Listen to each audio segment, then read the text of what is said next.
Chairman Senjan and members of the committee, thank you for this opportunity to testify. My name is Meyer, and I'm the founder and executive director of Generation Atomic. It's a pro-nuclear environmental organization based in Minnesota, but active across the country and internationally. We organize grassroots efforts that significantly contributed to nuclear power's inclusion in the EU Green Taxonomy and protecting about a third of Illinois' carbon-free electricity that comes from some nuclear power plants there. I'm also a city councilor in Falcon Heights, where I work to address climate and environmental challenges with our environmental commission.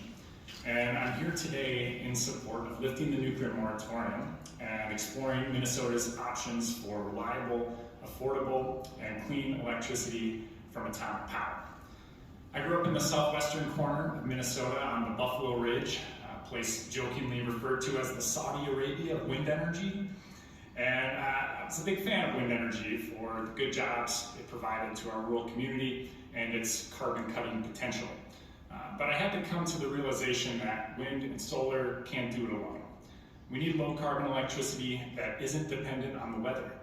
Our nuclear power plants have been providing that for decades. And the fact that nuclear power has the smallest environmental footprint, as an in-depth study by the UN Economic Council of Europe recently concluded, makes the case for nuclear even stronger.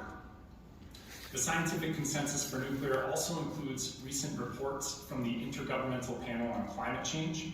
Their scenarios for a carbon-free future show a 2 to 6 times increase in nuclear energy. Father of global warming awareness, Dr. James Hansen, agrees, saying, we need to decrease carbon emissions by several % a year. I don't see how we can do that without the help of nuclear power. France, Sweden, and Ontario provide real-world evidence for that statement.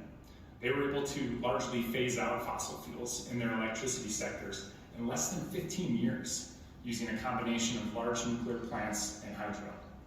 Meanwhile, Germany, which is turning away from nuclear, is more reliant on fossil fuels than ever and has seen its electricity become the most expensive in Europe.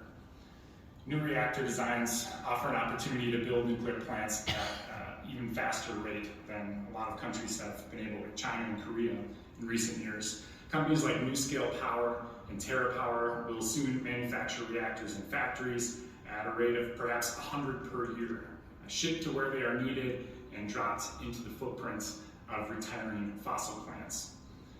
Concerns regarding nuclear waste have been a common objection to using nuclear power.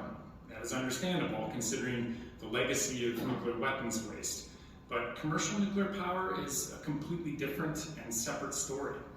All the spent nuclear fuel in the US could fit on a single football field, and none of it has harmed anyone. And no, it doesn't glow green. Scientists and engineers are confident in our ability to safely store spent nuclear fuel. In fact, they're doing it in Finland, opening a deep geologic repository just next year. And that fuel could be recycled in new reactors, as some of our previous speakers have said. Meanwhile, every year that we don't use nuclear exacerbates climate and air quality issues, predominantly in low-income and communities of color. We mustn't let our concerns over hypothetical risks thousands of years in the future prolong the very real impacts and injustices from burning fossil fuels that we face today. Indeed, it was my current state senator, John Marty, who wrote the bill and championed the effort to establish the nuclear moratorium back in 1994. And I can't blame him. He was following the lead of national Democrats like John Kerry, who pulled the plug on our advanced nuclear research program that same year.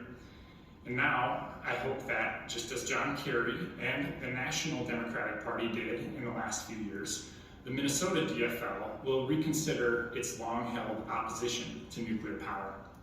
The voters certainly are. A 2021 poll from Eco America showed that 60% of Democrats now support the use of nuclear energy to help fight climate change and air pollution. 60%. That's up from 37% just 4 years ago. This is a fantastic opportunity to work together to address climate change, but our state energy policy, the moratorium, doesn't even allow the possibility of more nuclear energy. But it's not just about climate change. It's about providing a just transition and good jobs for our fossil fuel supported communities. A job at a coal plant pays on average about $34 an hour. It's a pretty good job. For solar and wind, it's $24 and $26 an hour, respectively. A nuclear job pays about $42 an hour on average. So that's the difference between making about $50,000 a year for renewables, $70,000 a year for coal, and about $85,000 for nuclear over the course of the year. If we try to replace those jobs with wind and solar, we're going to see a precipitous decline in standards of living across the state. And the number of jobs is vastly different. A 1,000 megawatt coal plant provides about 107 permanent jobs. For solar, it's 36. Wind is about 8. Nuclear, on the other hand, more than double the jobs of coal at 237, and much higher pay. Again, this is what Minnesotans deserve, and right now, this future is illegal in our state, but it doesn't have to be.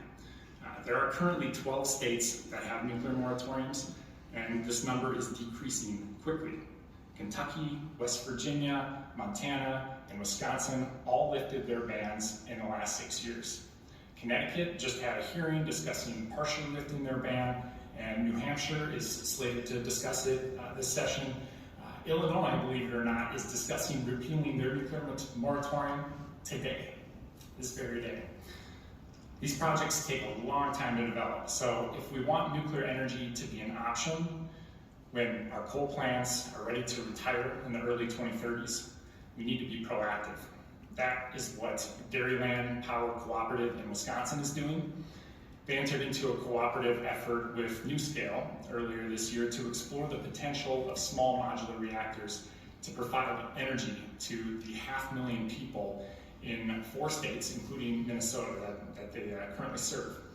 If Wisconsin still had their moratorium, I don't think this would have happened. The Biden administration has made nuclear energy a critical pillar for their clean energy plans, strongly supporting both existing and next generation reactors in the Investment in Jobs Act. And we need as much clean domestic energy as we can get right now. So let's lift the moratorium and give Minnesota a chance at the future it deserves.